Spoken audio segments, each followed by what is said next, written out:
தென்றலே மேல பேசு சீரியல்ல இனிய எபிசோட்ல என்ன நடந்திருக்கு அப்படின்னு பார்த்தீங்கன்னா, இப்ப இளமதியோட அப்பா குமரேசன் வந்து பரமனுக்கு ஒரு ரூம குடுக்குறாரு. அந்த ரூம் பார்த்தா பழைய பாழடைஞ்ச ரூம் மாதிரி இருக்கு. அதுக்குள்ள வேஸ்ட்டான பொருளெல்லாம் போட்டு வச்சிருப்பாங்களாட்டுக்கு. அந்த ரூம்ல போய் படுக்க சொல்றாப்ல. பரமனும் வந்து பரவால்ல அப்படின்னு சொல்லி அந்த ரூம்ல போய் படுத்திருக்கிறாப்ல. அங்க வர்ற இளமதியும், நர்மதாவும் பார்த்துட்டு, "என்ன இந்த ரூமு இப்படி இருக்கு?" அப்படின்னு சொல்றப்ப, இளமதி இருந்துகிட்டு, "இல்ல, இல்ல. இதுல தேவையில்லாத பொருளெல்லாம் போட்டு வச்சிருப்போம். அந்த ரூம் அப்படித்தானே இருக்கும்." அப்படிங்கிற மாதிரி சொல்லிக்கிட்டு இருக்கிறாங்க. "நல்ல வேளை நீனாச்சும் கேட்டியேம்மா. ரூமு பாரு எப்படி குடுத்துருக்குறாங்க." அப்படின்னு பரமன் நர்மதா கிட்ட குத்தி காமிச்சுக்கிட்டு இருக்கிறாங்க. ஸோ இந்த பக்கம் இது நடந்துகிட்டு இருக்கிறப்ப, இந்த பக்கம் கலாமா வந்து பரமன் ஃபோன் எடுக்காததுனால டைரக்ட்டா கைப்புள்ளைக்கு ஃபோன் பண்ணிடுறாங்க.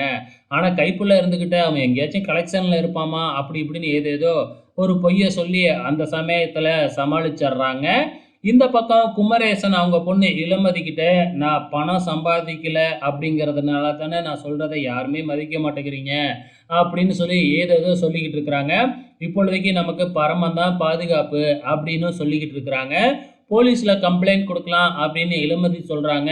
ஆனா இளமதி வந்து போலீஸ்ல கம்ப்ளைண்ட் குடுக்கலாம் அப்படின்னு சொல்றதுக்கு, போலீஸ்ல கம்ப்ளைண்ட் குடுத்தா விசாரிப்பாங்க. ஆனா 24 மணி நேரம் நமக்கு பாதுகாப்பு குடுக்க முடியுமா? நம்ம என்ன விஐபியா? அப்படிங்கிற மாதிரி குமரேசன் சொல்லிக்கிட்டு இருக்கிறாப்ல.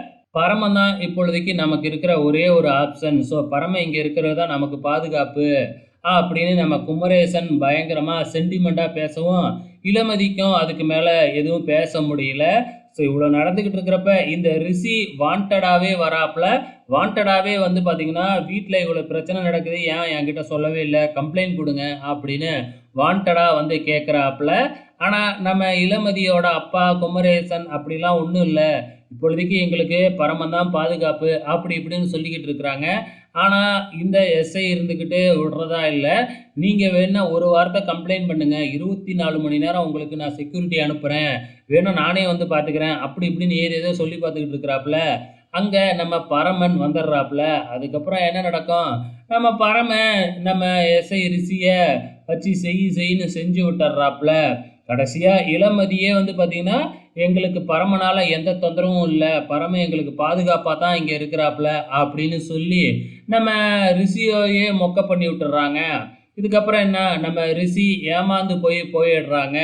இதோட இன்னிய எபிசோடு முடிஞ்சிருச்சு. வெயிட் பண்ணி பார்க்கலாம் அப்கமிங்ல என்ன நடக்க போகுதுன்னு.